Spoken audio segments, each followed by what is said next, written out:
kepada Bapak Ibu Guru SD Negeri 050653 Bukit Lawang.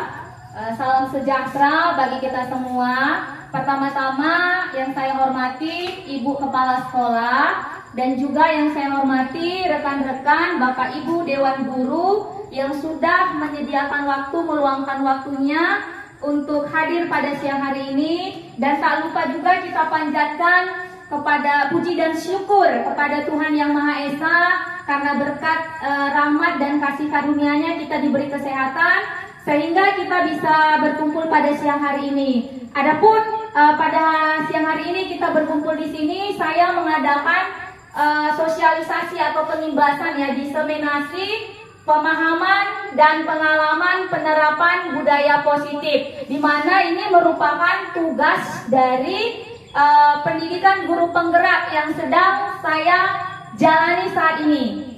Saya sudah menyelesaikan modul 1 dan ini merupakan modul yang terakhir, yaitu modul 1.4, yaitu tentang budaya positif. Tapi sebelumnya sekali lagi saya sapa selamat datang Bapak Ibu guru hebat SD Negeri 050653 Bukit Lawang. Mari kita sama-sama saling belajar, saling berkolaborasi, dan saling mendukung untuk menerapkan budaya positif di sekolah yang kita cintai ini.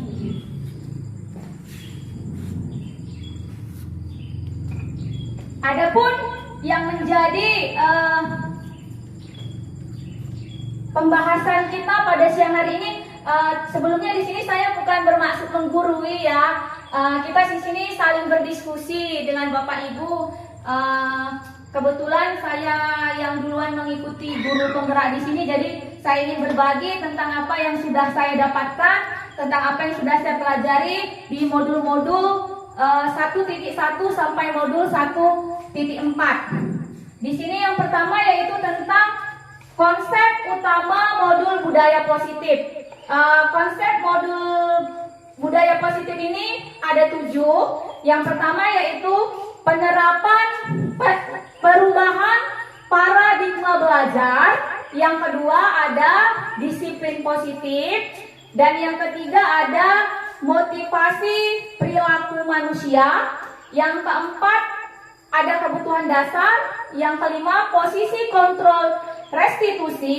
Yang keenam keyakinan kelas. Dan yang ketujuh segitiga restitusi. Dan masing-masing ini nanti akan kita ulas satu persatu dari ketujuh poin ini. Kita mulai dari yang pertama yaitu pembelajaran dengan paradigma baru.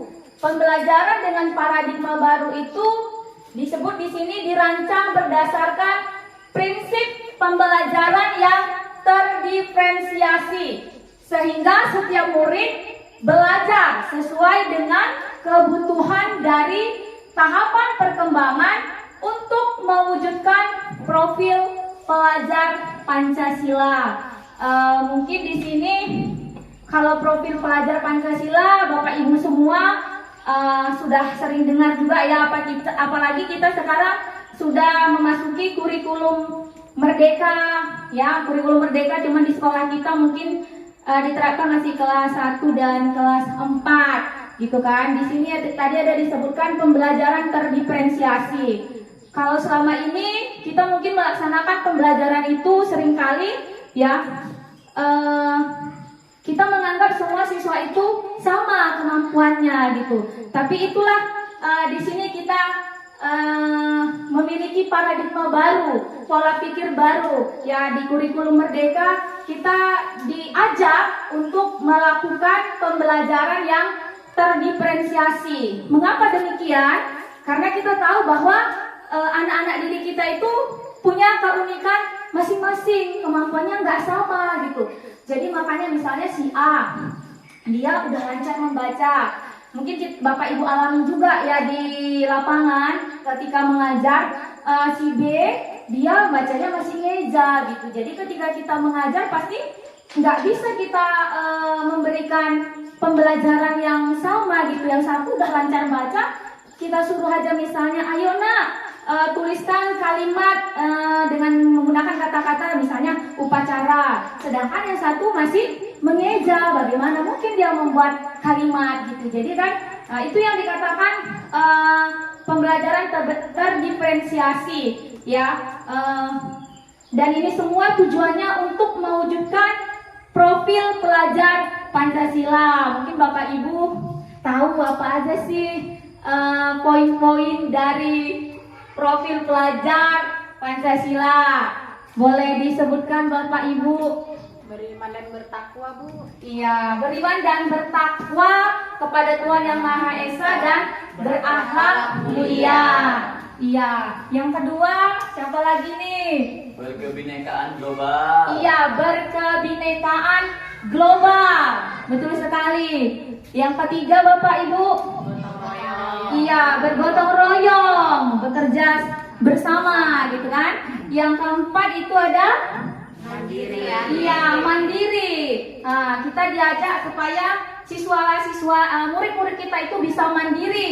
Selain mandiri, bisa juga kreatif. Dan yang terakhir ada bernalar kritis. Itulah poin-poin dari profil pelajar Pancasila yang menjadi tujuan dari kurikulum Merdeka. Selanjutnya di sini ada disebutkan apa arti disiplin. Mungkin disiplin ini bukan kata yang asing bagi kita, sudah sering kita dengar, gitu kan. Sebelum kita lanjut mungkin ada Bapak Ibu yang ingin menyampaikan menurut pemikirannya sendiri gitu. Apa sih yang dimaksud dengan disiplin itu gitu? Mungkin ada yang memberikan pendapat, Bapak Darwin, siapa? Boleh Pak, dipersilakan.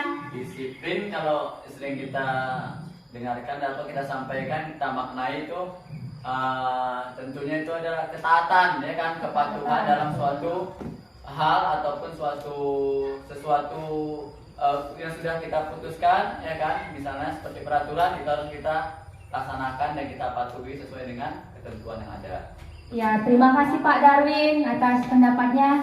Jadi di sini benar sekali yang Bapak bilang tadi. Di sini ya, dalam budaya kita itu sering kita memaknai kata disiplin itu yaitu sesuatu yang dilakukan seseorang kepada orang lain untuk mendapatkan kepatuhan. Kita cenderung menghubungkan kata disiplin dengan ketidaknyamanan. Ya, seringkali karena kan ibarat kata disiplin itu kan ada suatu peraturan gitu. Kalau nggak dari kesadaran diri kita, seringkali kita pertama tidak merasa nyaman, kayak merasa terpaksa gitu kan. Tapi sebenarnya itu awalnya aja, kalau udah biasa nanti kita menjalankan itu akan sangat bermanfaat bagi diri kita gitu.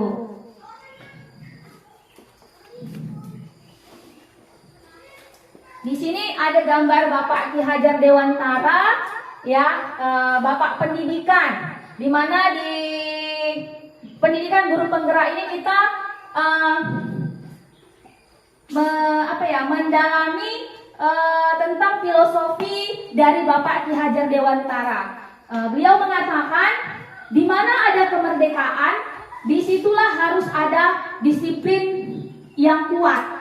Disiplin bersifat self-disiplin, yaitu kita sendiri yang mewajibkan kita dengan sekeras-kerasnya. Tetapi itu sama saja katanya, sebab jika kita tidak cepat melakukan self-disiplin, wajiblah penguasaan lain yang mendisiplinkan kita. Jadi artinya ketika kita nggak bisa mampu mendisiplinkan diri kita sendiri, maka mau nggak mau orang lain yang bakal mendisiplinkan kita. Seperti itu yang menurut Bapak Ki Hajar Dewantara. Yang selanjutnya di sini disiplin positif. Ya, disiplin positif dikatakan merupakan salah satu cara penerapan disiplin yang bertujuan untuk menumbuhkan kesadaran serta memberdayakan anak untuk melakukan sesuatu tanpa sogokan, ancaman maupun hukuman. Jadi seringkali selama ini kita ada mengenal istilah dalam disiplin ini ada motivasi ekstrinsik. Motivasi ekstrinsik itu berarti ketika kita melakukan sesuatu itu karena dorongan dari luar. yang kedua ada namanya motivasi intrinsik. Motivasi intrinsik itu berarti dari dalam diri kita. Nah, jadi sekarang anak-anak kadang gini, dia melakukan disiplin itu karena apa? Apakah karena takut dihukum sama gurunya, atau karena ancaman, atau karena kalau kamu disiplin nanti ibu kasih ini loh hadiah misalnya. Berarti kan dia melakukan disiplinnya nggak dari dalam diri dia, ya, tapi ada motivasi dari luar. Dan kalau seperti yang itu bisa nanti sama guru yang ini dia disiplin, sama guru yang lain tidak disiplin. Karena sama guru yang tadi kan, nanti takut dihukum, ibu itu agak kejam, misalnya kan. Nah, seperti itu. Tapi kalau motivasi intrinsik itu dari dalam diri dia, berarti dengan kesadaran penuh dia melakukan kedisiplinan itu. Jadi dimanapun, mungkin di sekolah atau di rumah, dia akan tetap menjadi pribadi yang berdisiplin. Dan karakter itulah yang memang yang mau kita tanamkan, ya, disiplin positif, yaitu motivasi intrinsik, ya, dari dalam diri sendiri. Dan di sini kita sebagai pendidik, tujuan kita adalah untuk menciptakan murid yang merdeka, ya, merdeka. Syarat utamanya adalah disiplin diri. Nah, jadi jangan kita salah mengartikan merdeka, oh berarti merdeka bebas. Tapi merdeka di sini, merdeka belajar itu tetap dalam tuntunan guru. Guru menuntun muridnya. Nah, artinya kita melaksanakan pembelajaran yang berpusat pada murid, bukan maunya kita, tapi tetap dalam arahan kita. Makanya disebutkan di sini syarat utamanya adalah disiplin diri. Karena kalau tidak ada disiplin diri, merdeka bebas, wah bisa kacau jadinya kan begitu. Sehingga mereka berperilaku sesuai dengan nilai-nilai kebajikan dan memiliki motivasi intrinsik. Nah, itulah yang disebut dengan disiplin positif. Jadi kita sebagai pendidik, sebagai guru, kita diajak untuk bisa menciptakan murid yang berdisiplin. Dan untuk itu semua, pasti kita sebagai guru harus dulu menjadi role model, ya. Kita guru menjadi role model, berarti kita memberikan contoh atau teladan sehingga murid kita melihat apa yang kita lakukan, gitu ya. Karena seperti pepatah bilang, guru itu digugu dan ditiru, gitu. Guru itu jadi role modelnya. Kita ini ibarat kata public figure lah buat murid-murid kita. Apalagi anak-anak suka dengan cepat melihat apa yang dilakukan oleh gurunya.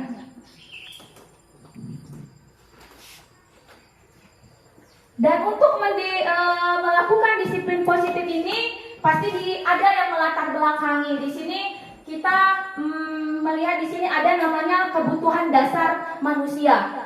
Kebutuhan dasar manusia di sini ada 5. Yang pertama ada kebutuhan bertahan hidup. Kebutuhan bertahan hidup ini maksudnya ya pasti namanya kita sebagai manusia punya kebutuhan fisik, ya, kebutuhan psikologis, yaitu makan, minum, dan lain-lain supaya kita bisa tetap bertahan hidup. Demikian juga anak-anak didik kita. Yang kedua ada kebutuhan kasih sayang dan rasa diterima. Anak-anak itu pasti ingin diperhatikan. Kadang-kadang anak-anak itu melakukan sesuatu itu mungkin karena di rumah dia nggak mendapat, kurang perhatian, jadi di sekolah agak caper-caper atau gimana, ya. Jadi kita harus peka sebagai pendidik, ya, bahwa dia membutuhkan kasih sayang dan rasa diterima. Yang ketiga penguasaan, ya. Yang ketiga di sini penguasaan. Kadang kan ada anak-anak suka dia pingin yang ngatur kawan-kawannya.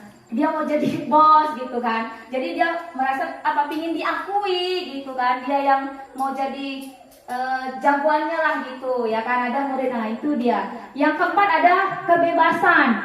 Murid juga butuh kebebasan, tapi yang tadi disebutkan kebebasan di sini kebebasan yang terarah, gitu. Yang kelima kebutuhan akan kesenangan. Kebutuhan kesenangan, apalagi murid-murid SD, ya, pasti dia pingin dalam pembelajaran itu kita juga menerapkan ada namanya icebreaker, mungkin kan, bernyanyi supaya mereka itu happy karena masih anak-anak, gitu kan. Mereka pingin mendapatkan kesenangan.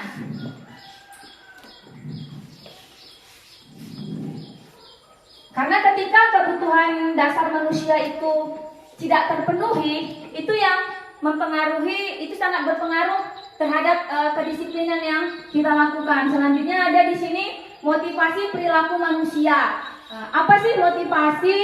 Mungkin kita semua tahu ya motivasi. Di sini katanya merupakan dorongan yang timbul pada diri seseorang secara sadar atau tidak sadar untuk melakukan sesuatu tindakan dengan tujuan tertentu. Motivasi perilaku manusia di sini ada 3. Yang pertama katanya ketika seseorang itu melakukan sesuatu itu katanya untuk menghindari ketidaknyamanan atau hukuman, misalnya murid. Tadi misalnya dalam hal mengerjakan PR gitu kan, mengerjakan PR dia semata-mata karena takut dihukum. Kalau nggak aku kerjakan nanti aku pasti dihukum ibu itu.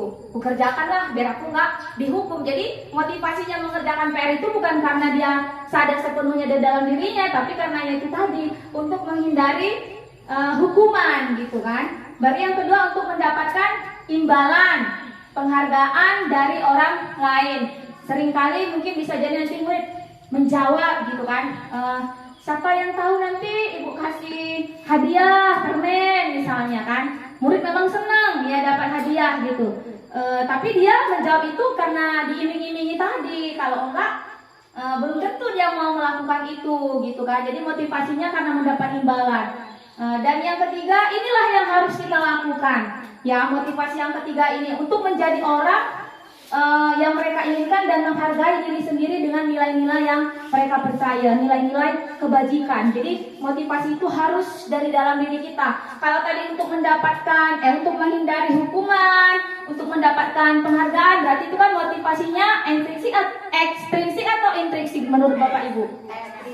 Ekstrinsik ya, dari luar. Tapi yang ini tadi kan menjadi orang yang mereka inginkan. Oh, saya mengerjakan PR lah karena saya mau jadi anak yang cerdas. Nah, itu berguna bagi saya dan itu memang harus saya kerjakan sebagai seorang siswa. Jadi motivasinya intrinsik dari dalam gitu kan.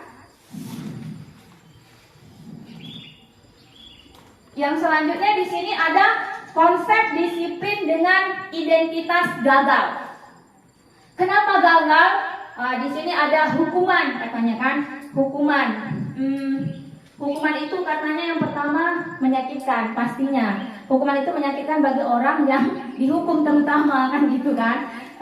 Baru yang kedua hukuman itu membuat ada rasa tidak nyaman. Yang ketiga murid takut. Dihukum nanti aku ibu itu gitu kan. Memaksa. Murid menyembunyikan kesalahan karena takut dihukum, murid jadinya tidak jujur, seringkali seperti itu. Yang selanjutnya murid menjadi rendah diri, dia pesimis. Kamu aja, pandai kali kamu lah. Kamu jadi kan ada rasa ini ya, rendah diri dia. Yang selanjutnya di sini penghargaan. Penghargaan itu ternyata tidak efektif. Tidak efektif. Kenapa tidak efektif? Ya karena misalnya kayak kemarin yang pernah kita mengadakan literasi di sekolah. Siapa yang bisa jawab dikasih hadiah misalnya berupa alat tulis gitu kan. Jadi jangan seterusnya gitu kan, karena bisa nanti jadi motivasinya salah buat murid-murid. Dia mau menjawab karena dikasih ada hadiahnya gitu. Kalau nggak dikasih hadiahnya males lah jawab. Nah, jadi kan makanya dikatakan penghargaan itu tidak efektif, merusak hubungan. Jadi kan penghargaan nanti kan ya itu tadi bukan yang namanya ada rasa kecemburuan terlebih anak-anak. Dia aja yang jawab, dia dapat hadiah gitu kan. Jadi nggak mau lah kan sama dia ini gitu kan. Yang terusnya mematikan kreativitas. Seringkali ya anak-anak dia merasa ketika dia aja yang berhasil menjawab misalnya dapat hadiah aja, dia merasa udah cepat puas gitu. Akhirnya dia nggak mau mencoba hal-hal yang baru yang lebih lagi yang pastinya dia bisa gitu kan. Udah merasa puas di kelas itu, aku terus yang jawab, saya terus gitu kan.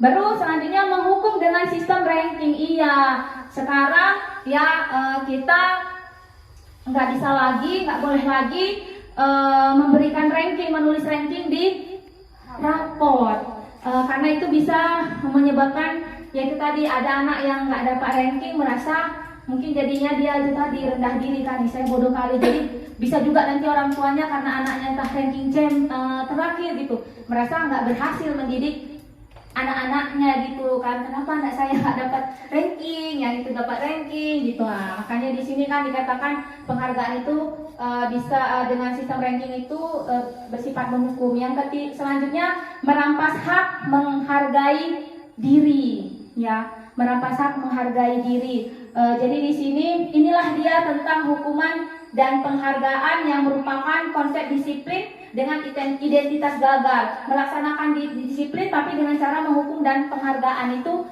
nggak efektif.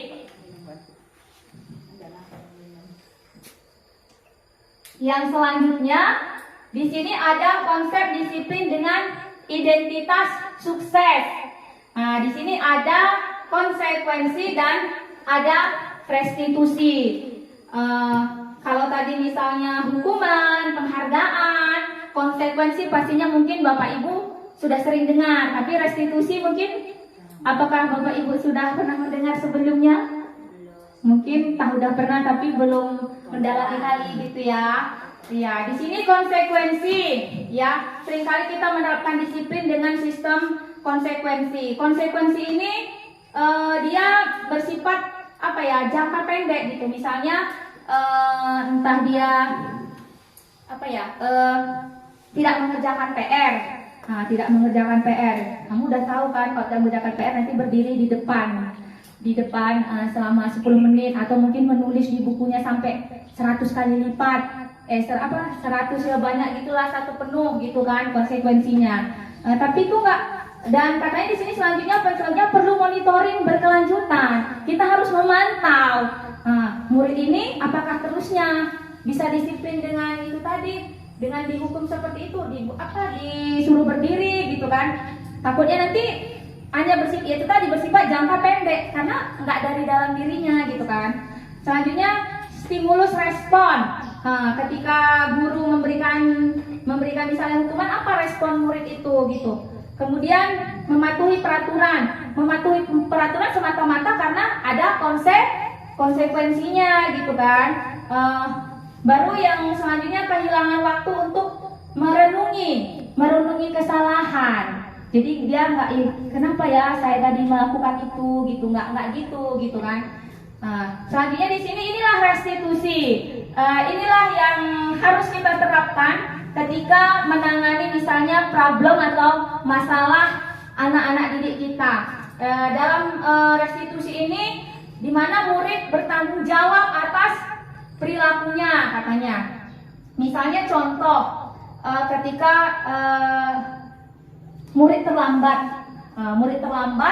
Jadi murid terlambat itu kita udah membuat ada namanya, nanti kita bahas selanjutnya, ada keyakinan kelas gitu kan. Ada yang kesepakatan kita gitu. Kalau terlambat jangan langsung, kenapa kamu terlambat lagi? Kamu aja yang terlambat misalnya gitu kan. Tapi kita ajak, tadi berangkatnya dari rumah jam berapa misalnya gitu kan. Kita tanya gitu kan. Baru fokus pada pemecahan masalah jangka panjang. Dari rumah Bu, jam misalnya dia bilang jam 7.45. Kamu tahu masuk kita jam berapa? Jam 7.45. Kalau kita masuk 7.45, kamu berangkat dari rumah jam 7.45, terlambat enggak? Terlambat Bu. Jadi kamu udah tahu terlambat. Kira-kira apa yang bisa kamu lakukan supaya kamu tidak terlambat lagi nanti?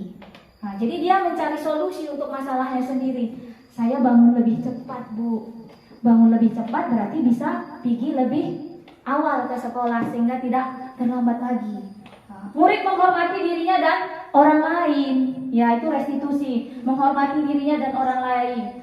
Yang selanjutnya ada teori kontrol, dirinya memegang kontrol. Jadi murid itu memegang kendali atas dirinya sendiri gitu, ya.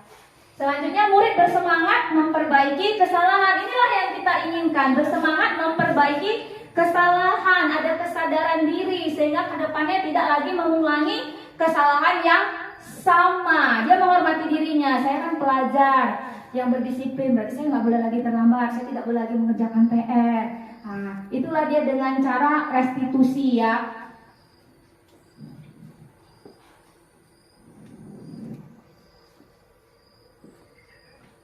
Ini dia kita lebih mendalami lagi yang namanya konsep disiplin pendekatan restitusi. Ya, sebuah cara menanamkan disiplin positif pada murid. Nah, di sini kita lihat dulu apa sih yang dimaksud dengan restitusi. Disebutkan restitusi itu adalah proses menciptakan kondisi bagi murid untuk memperbaiki kesalahan mereka sehingga mereka bisa kembali ke kelompok mereka dengan karakter yang lebih kuat. Nah, ciri-ciri restitusi di sini ya ada beberapa. Yang pertama, bukan menebus kesalahan, namun belajar dari kesalahan. Seringkali ketika murid berbuat salah, kita pingin dia menebus kesalahannya gitu, tapi nggak belajar dari kesalahannya, hanya menebus. Oh, udah selesai nebus, besok mungkin bisa terulang lagi. Tapi kalau belajar dari kesalahan, pasti besok nggak melakukan kesalahan yang sama gitu kan. Nah, yang kedua, memperbaiki hubungan. Nah, yang ketiga, tawaran bukan paksaan. Yang selanjutnya ada menuntun untuk melihat keadaan diri. Kemudian mencari kebutuhan dasar yang mendasari tindakan. Fokus kepada karakter bukan tindakan. Menguatkan dan fokus pada solusi. Jadi dengan cara restitusi ini, ketika murid misalnya melakukan sebuah kesalahan atau pelanggaran, misalnya tadi saya buat contohnya, misalnya terlambat atau tidak mengerjakan PR. Jadi kita tanya, apa yang melatar? Pasti ada alasannya kan, kenapa dia terlambat, kenapa dia tidak mengerjakan PR. Nah, jadi nanti dia mencari solusinya sendiri, tapi kita mengarahkan dia untuk menemukan solusi itu sehingga mereka nanti menjadi karakter, menjadi pribadi yang berkarakter mandiri dan bertanggung jawab seperti itu.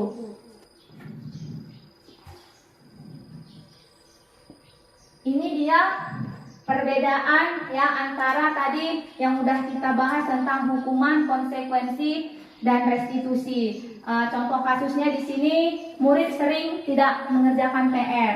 Kalau kita menggunakan sistem hukuman, maka di sini katanya guru menghukum murid hormat bendera selama 10 menit mungkin ya kan. Guru marah dan murid menjadi takut. Selanjutnya kalau dengan konsekuensi, guru memberikan konsekuensi untuk mengerjakan PR saat istirahat atau dikerjakan sebanyak berkali lipat gitu. Guru tegas dan murid menghormati peraturan. Sedangkan restitusi, guru menanyakan keyakinan kelas atau dirinya dan membantu murid menyelesaikan masalahnya. Guru terbuka dan murid menghormati diri dan orang lain. Inilah perbedaannya ketika kita menyelesaikan sebuah permasalahan yang dihadapi murid dengan menggunakan hukuman, konsekuensi, dan restitusi. Selanjutnya di sini ada namanya posisi kontrol restitusi. Di sini posisi kontrol restitusi ada 5. Yang pertama ada namanya penghukum, yang kedua ada pembuat rasa bersalah, yang ketiga teman, yang keempat pemantau, dan yang kelima manajer. Kita sebagai guru berada di posisi yang mana? Untuk lebih jelasnya kita lihat dulu sama-sama penjelasannya. Penghukum katanya, seorang penghukum bisa menggunakan hukuman fisik ataupun verbal. Ya, guru yang menerapkan posisi penghukum akan berkata, kamu selalu saja salah. Kedua, ketika guru berperan sebagai pembuat rasa bersalah.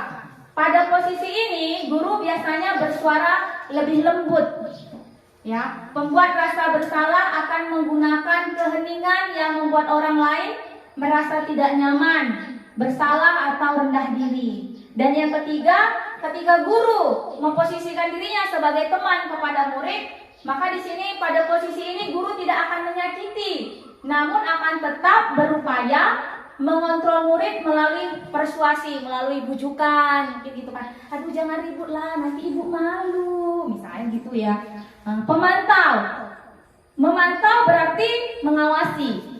Ya, pada saat kita mengawasi, kita bertanggung jawab dengan perilaku orang-orang yang kita awasi. Dan yang terakhir, manajer.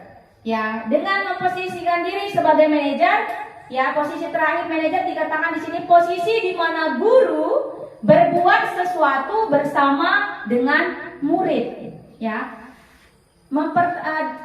dengan murid mempersilahkan murid mempertanggungjawabkan perilakunya.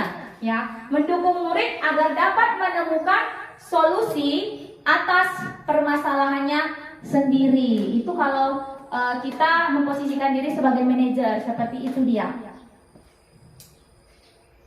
Ini dia contoh penerapannya. Contoh penerapan 5 posisi kontrol. Ini kasusnya kasus murid datang terlambat. Kalau kita memposisikan sebagai penghukum, mungkin yang kita katakan kepada murid kita, anak didik kita ketika terlambat, kamu selalu saja datang terlambat.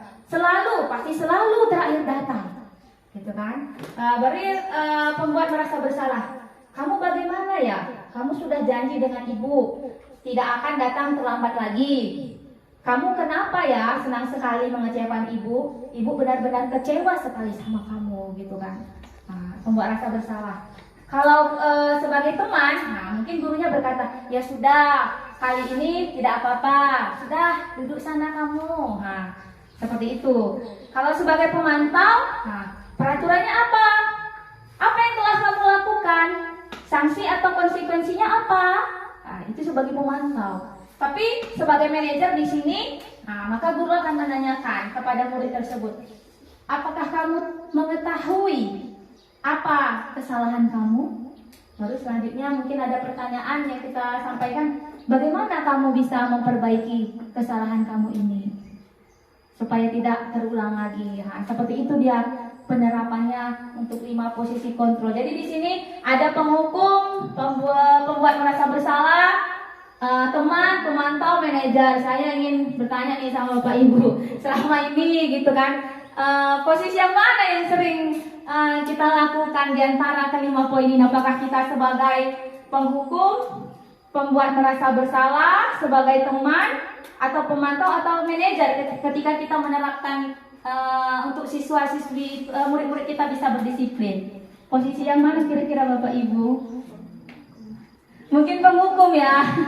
Kebanyakan ya penghukum, mungkin ya pemantau. Campur ya. Campur-campur ya. Teman mungkin ya.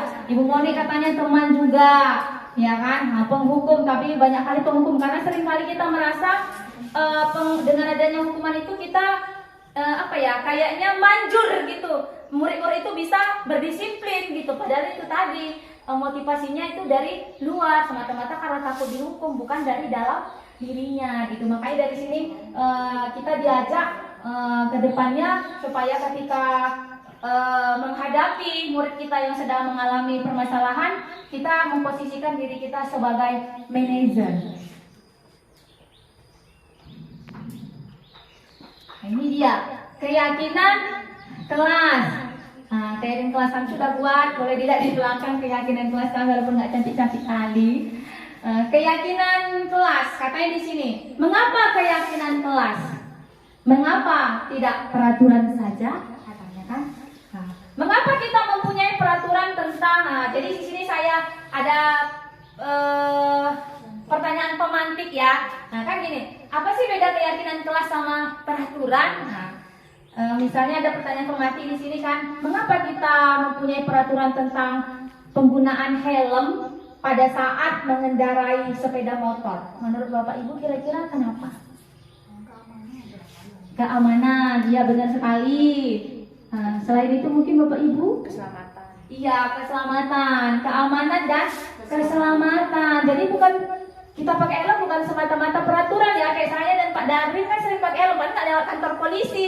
Karena ada orang gini, kadang seperti saya dulu mengajar di SMP 6, orang bilang gini, ngapain pakai helm ke SMP 6 gitu kan, nggak ada lewat pos polisi takut dirazia.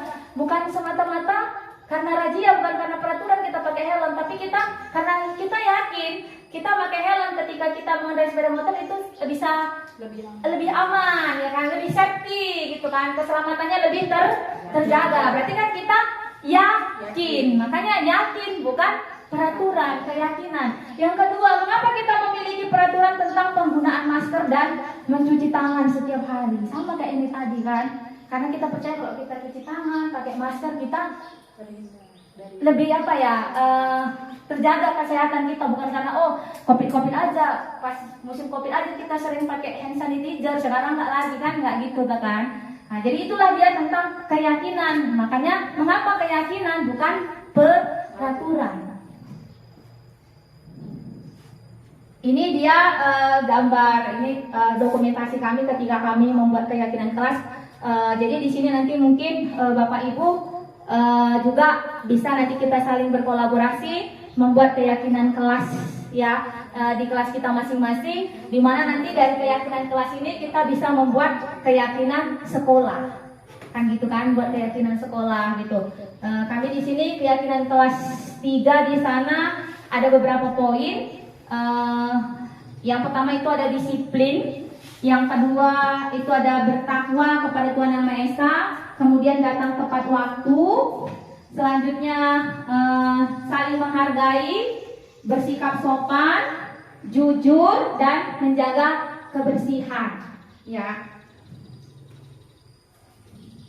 Bentuk keyakinan kelas katanya di sini. Bagaimana caranya kita membuat keyakinan kelas? Keyakinan kelas itu katanya lebih bersifat abstrak, ya, daripada peraturan yang rinci dan konkret katanya. Keyakinan kelas hendaknya tidak terlalu banyak, jadi jangan sampai banyak kali gitu kan, hingga yang mudah diingat aja dan dipahami oleh semua warga kelas. Jadi kata-katanya pun yang jangan terlalu panjang, yang singkat-singkat aja. Disiplin, bersikap sopan gitu, jangan disiplin harus begini. Jadi kan murid pun nggak ini gitu kan. Nah itu maksudnya. Semua warga kelas hendaknya berkontribusi dalam pembuatan keyakinan lewat kegiatan curah pendapat. Jadi nggak guru sendiri yang buat gitu, kayak saya kemarin gitu kan, kita sama anak-anak didik tapi kita kasih contoh, apalagi kita buat gitu kan, mereka berpartisipasi, dilibatkan, ngasih pendapatnya gitu kan. Nah, setelah keyakinan kelas senantiasa dibuat dalam bentuk positif ya. Nah, kemudian keyakinan kelas sesuatu yang dapat diterapkan dalam lingkungan, maksudnya dalam lingkungan sekolah kita ini gitu kan. Jadi nanti setelah kita sepakati, kita sama-sama, jadi nanti murid diajak menempelkan keyakinan kelas yang sudah disepakati ke depan ya. Kemudian bersedia meninjau kembali keyakinan kelas dari waktu ke waktu. Ketika kita sudah membuat keyakinan itu, apakah murid-murid ini ada perubahan mungkin yang selama ini mungkin agak ribut gitu kayak mana, atau jangan sampai keyakinan itu hanya sebagai pajangan gitu, tapi keyakinan kelas itu menjadi kesepakatan kita bersama dan harus kita jalankan gitu kan. Nah, makanya nanti ketika anak-anak mungkin ada melakukan pelanggaran, ayo ingat, kamu ingat enggak kita udah pernah buat keyakinan kelas. Nah, kamu ribut, kamu ini melakukan melanggar keyakinan kelas kita yang mana? Disiplin Bu katanya. Iya, karena ribut kan nggak disiplin gitu ya Bapak Ibu. Selanjutnya di sini ada namanya segitiga restitusi. Restitusi itu adalah proses menciptakan kondisi bagi murid untuk memperbaiki kesalahan, sehingga mereka bisa kembali pada kelompok mereka dengan karakter yang lebih kuat sesuai dengan Gosen 2004. Karena seringkali kan murid ini kadang kalau misalnya melakukan kesalahan dihukum, bisa kadang sebagian dia merasa malu, minder, takut gitu kan. Tapi di sini kan diajak supaya murid itu bisa kembali ke kelompoknya, ke teman-temannya, tapi dengan karakter yang lebih kuat. Dia berubah, menyadari kesalahannya, bertanggung jawab dengan kesalahan yang dia buat dan tidak mengulanginya lagi, seperti itu. Katanya di sini restitusi bukan untuk menebus kesalahan, ya. Restitusi adalah sebuah tawaran, bukan paksaan. Jadi kita nggak bisa memaksakan, ya. Kita kasih tahu ini begini, gitu kan. Restitusi fokus pada solusi, mencari jalan keluar. Ketika murid itu terlambat, tidak mengerjakan PR-nya, maka kita mencari solusi bagaimana caranya supaya untuk kedepannya selanjutnya jangan lagi terulang kembali seperti itu. Dapat mengembalikan murid yang berbuat salah pada kelompoknya. Ini dia gambar segitiga restitusi, mungkin agak kurang jelas ya karena bacaannya terlalu kecil. Jadi segitiga restitusi itu terdiri dari 3 bagian. Yang pertama katanya menstabilkan identitas, tidak langsung menyalahkan murid. Seperti tadi kasus murid datang terlambat, kita nggak boleh langsung menjudge murid, kamu aja yang terlambat. Tapi kita tanya kenapa terlambat.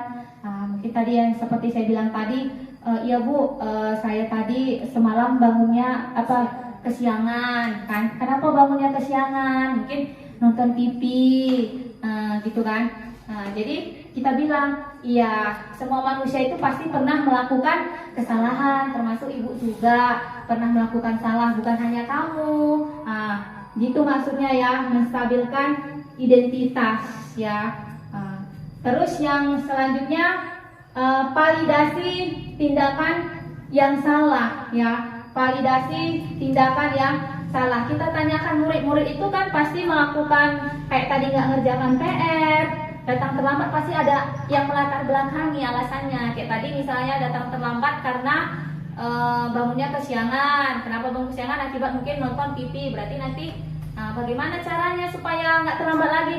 Tidurnya harus, dia sendiri yang menjawab nanti kan, tidurnya harus lebih awal Bu. Biasanya jam 9 atau jam 10, bisa aja jam 10 jadi jam 9. Berarti bisa bangun lebih pagi gitu kan, nggak terlambat ke sekolah lagi. Dan yang terakhir, kita menanyakan keyakinan.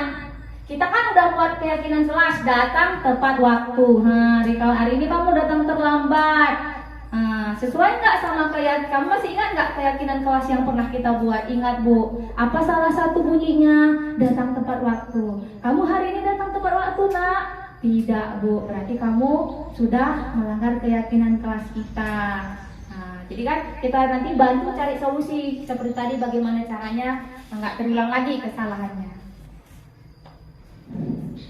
Dan ini dia Bapak Ibu ya, katanya di sini ini yang terakhir ya. Dalam penerapan program disiplin positif hendaknya guru ya, kita semua memiliki standar kepribadian ya, profesional dan sosial yang baik, di mana guru mampu berefleksi pada posisi kontrolnya saat ini.